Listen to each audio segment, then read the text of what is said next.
So, all right. So Joseph is asking if the three angels' messages, Revelation 14:6, 14:8, and 14:9, already happened, does that mean the beasts in Revelation 13 did also?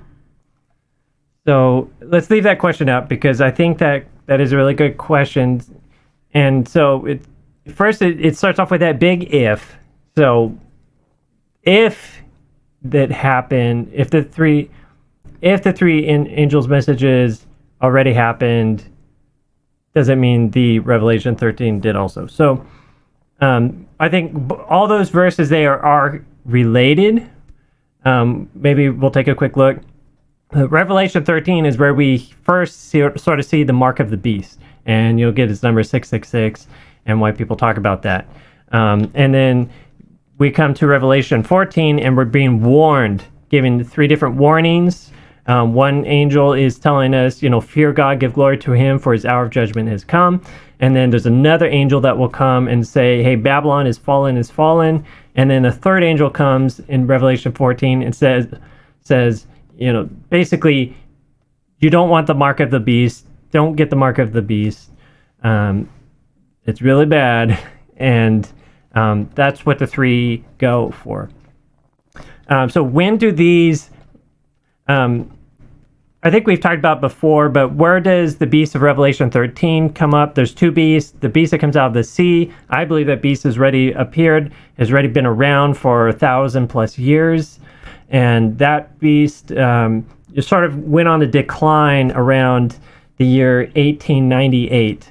And that's because of the interventions by the French, ironically. And those same French actually recognized the United States that very year as a nation. It was the first country to recognize the U.S. as a nation. So that was a very important year in that sense. One beast declining, a new beast on the rise. And then shortly thereafter, I believe, then we see these three angels' messages coming into play, where we have this big movement, a grand awakening even in the U.S. in the 1800s, really took off. And by the way, my other dates, if I said 1800s, it was 1798. That's when the first beast declined, and then the second beast, the land beast, the United States, emerges as a new country. And then in the 1800s, we see the beginning of these three angels' messages being proclaimed. You had people who were out there identifying that, hey, creation is really important, the Bible is really important, and now is the time when the judgment is beginning. God now has moved into the holy place, like you see in the Day of Atonement, and now the records are being gone through, and we're in this very special time, the antitypical time represented by the Day of Atonement. So that's what that first message is saying, in part. And then it's also saying this creation is going to be an important thing. I think most people would have never doubted for a long period of time that the world was created, but it's around this age of enlightenment that suddenly now it's a big deal. It's a big deal to believe in evolution, and atheism really takes off during this period. It began a little bit in the 1700s, but now Darwinism becomes a thing around this 1844 time period.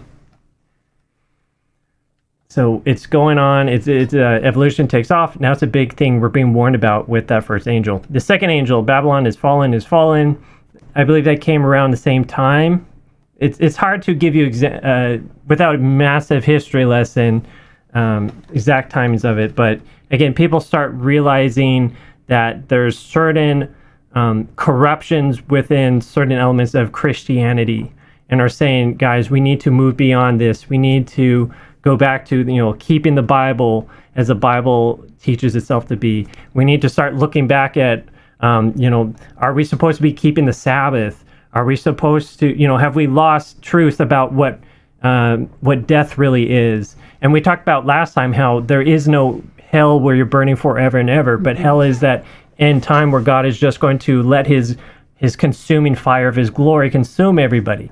So we have all these false doctrines that got into Christianity over the period of the Dark Ages, and these have to be rolled back.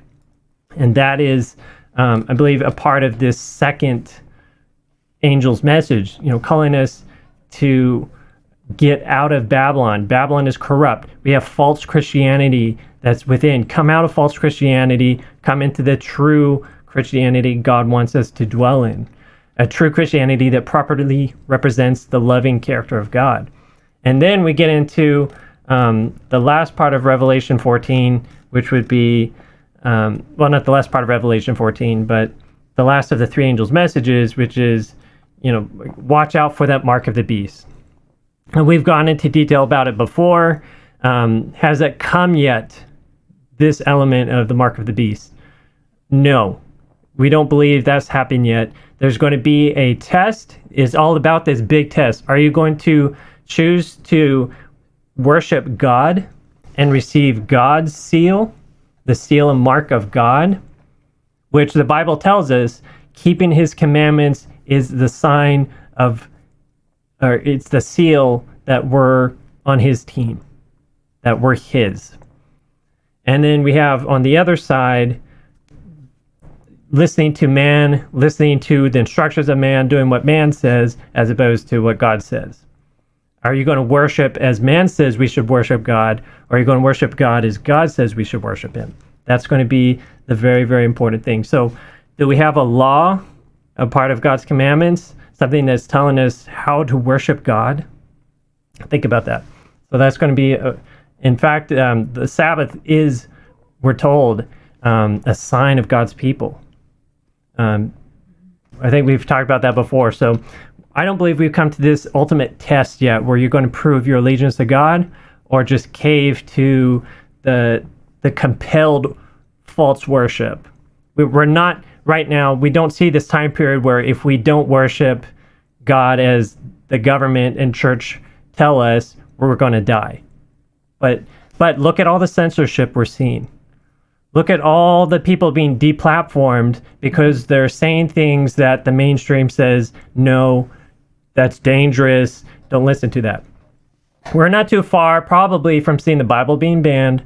We're not too far from then seeing after that compelled worship, compelled false worship. So hasn't happened yet, but it's soon going to happen. And pay attention to the people in Revelation 14, this special group, the 144,000. These are the people that can stand in the presence of God. These are the ones, they're not there yet. I think this is why God hasn't come yet. He needs his people ready. And when they're ready and they can properly represent God to the world, and the world just can't stand them, wants to kill them, God's going to intervene and everything's going to come to an end.